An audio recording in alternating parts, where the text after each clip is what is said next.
નમસ્કાર વિદ્યાર્થી મિત્રો, રીપી લર્નિંગ હબમાં હું ભરત તરસરી આપનું સ્વાગત કરું છું.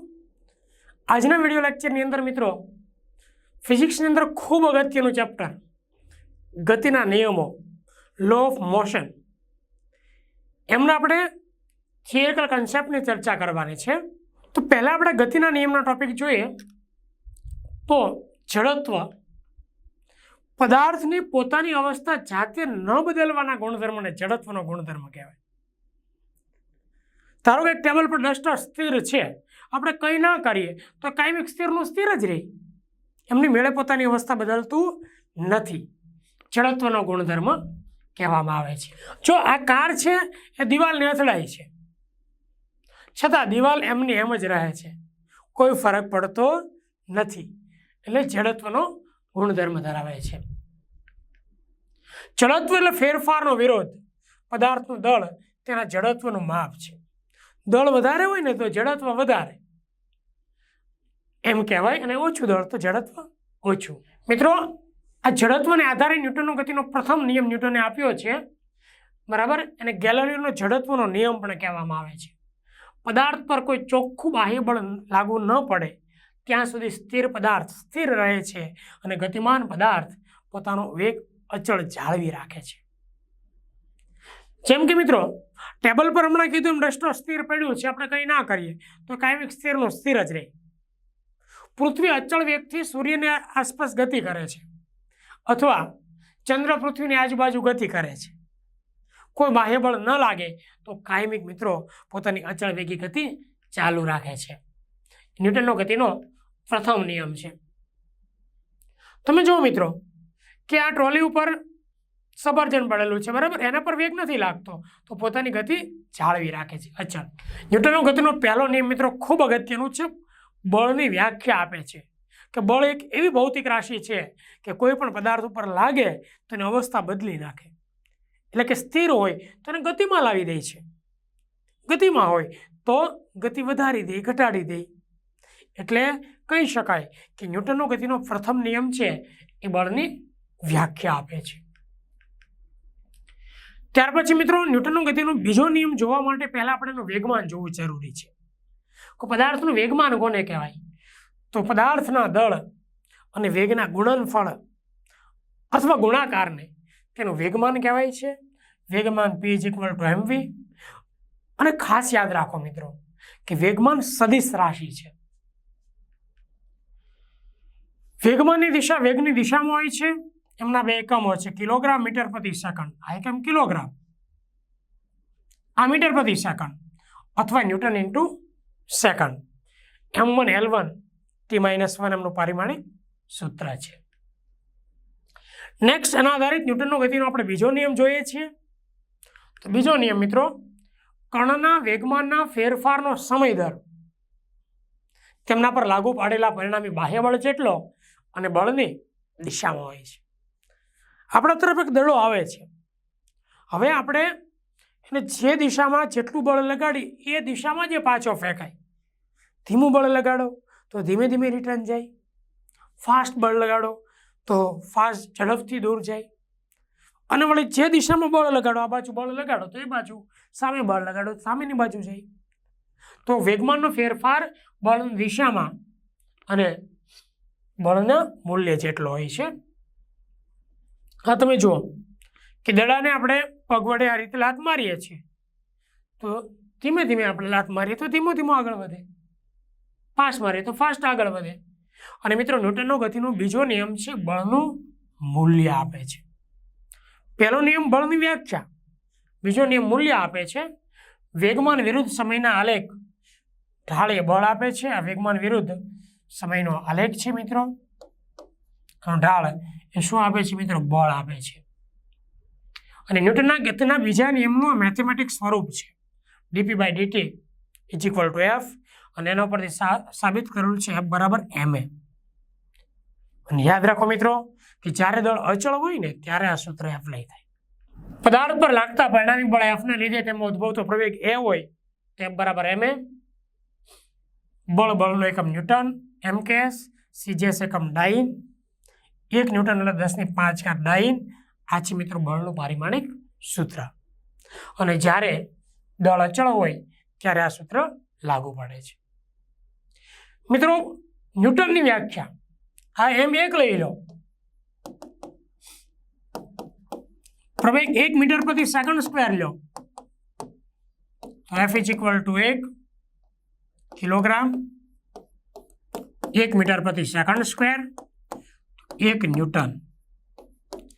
જે બળ મિત્રો 1 કિલોગ્રામ દળના પદાર્થમાં 1 મીટર પ્રતિ સેકન્ડ સ્ક્વેર જેટલો પ્રવેગ ઉત્પન્ન કરી શકે તેવા બળને 1 ન્યૂટન બળ કહેવામાં આવે છે.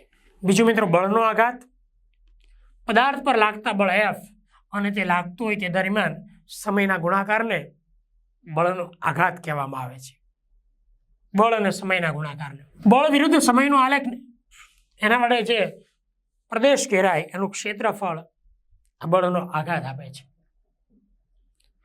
તો મિત્રો જુઓ, પેલા કૂવામાંથી પાણી ખેંચીએ ને આપણે, તો ત્યાં દોરી વડે સામાન્ય દોરી કે પથ્થરને ના કાપી શકાય, પણ લાંબા સમય સુધી પાણી સેચીએ એટલે પથ્થરની અંદર ખાંચા પડી જતા, પથ્થર કપાઈ જતા હતા. ઘણીવાર આપણી પાસે બળનું મૂલ્ય ઓછું હોય ને તો સમયગાળો વધારી દેવો.